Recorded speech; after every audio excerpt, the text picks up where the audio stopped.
Thank you po! Oh, diba?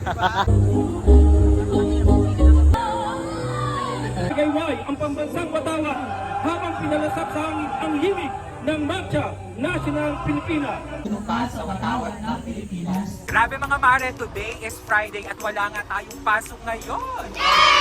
Ano man ngayong araw ay sa banyo nga hambugera dahil nga tayo ay pupunta sa bayan ng Pila para nga makiisa sa selebrasyon ng Independence Day. Today is the day. Ano man yung panginaantay nyo? Let's go! Grabe mga mare! Hello po! Oh, diba? Hello po! Happy Independence Day po! Oh, diba? Sorry po! Dito ko nga yung release ko na sa enclosure ko. Tapos tayo mo, no? Pasok ba ako sa top 10? Oh my God, top 11 ako. Ay nag-28 anibersaryo ng Araw ng Kalayaan ng Pilipinas. Ngunit ang daing Pilipino ay hindi marunong sumuko habang buhay.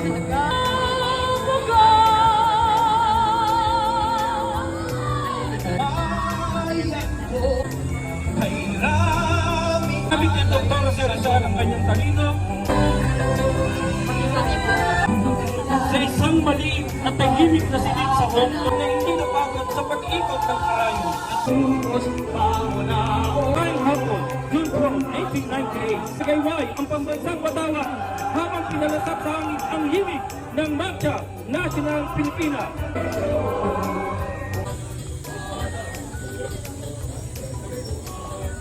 Sa Batawan ng Pilipinas at sa bansang kanyang sinasagisap. Kanyang makadiyos, makakalikasan, makatao at makabansa.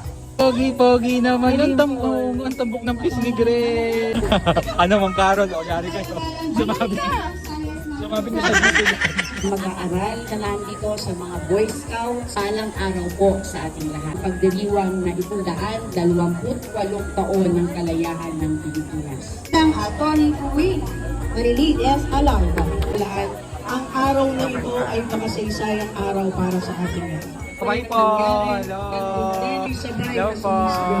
Sa ating mga puso, sa ating mga isipan, saan lumaya ang bawat isang Pilipino. Ipirma na po siya ng kontrata sa GMA Center. Ay para sa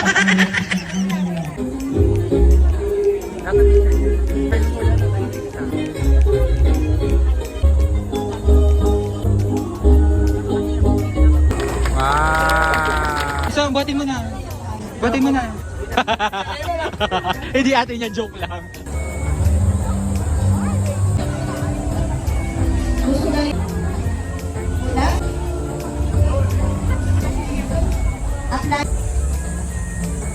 Naman ang pogi! Wow! Mabayang-bayang nako ay paliba.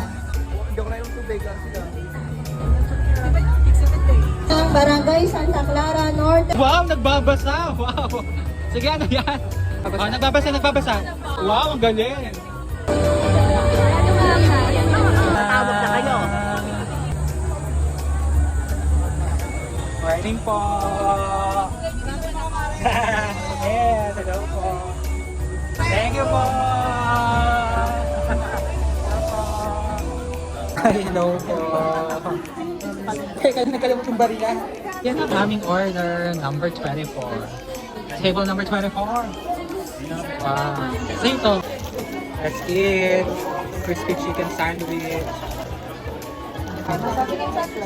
May barbecue nga eh. Mushroom potato kinemesis. Thank you po. Oo, kumain na kayo. Ginig na eh.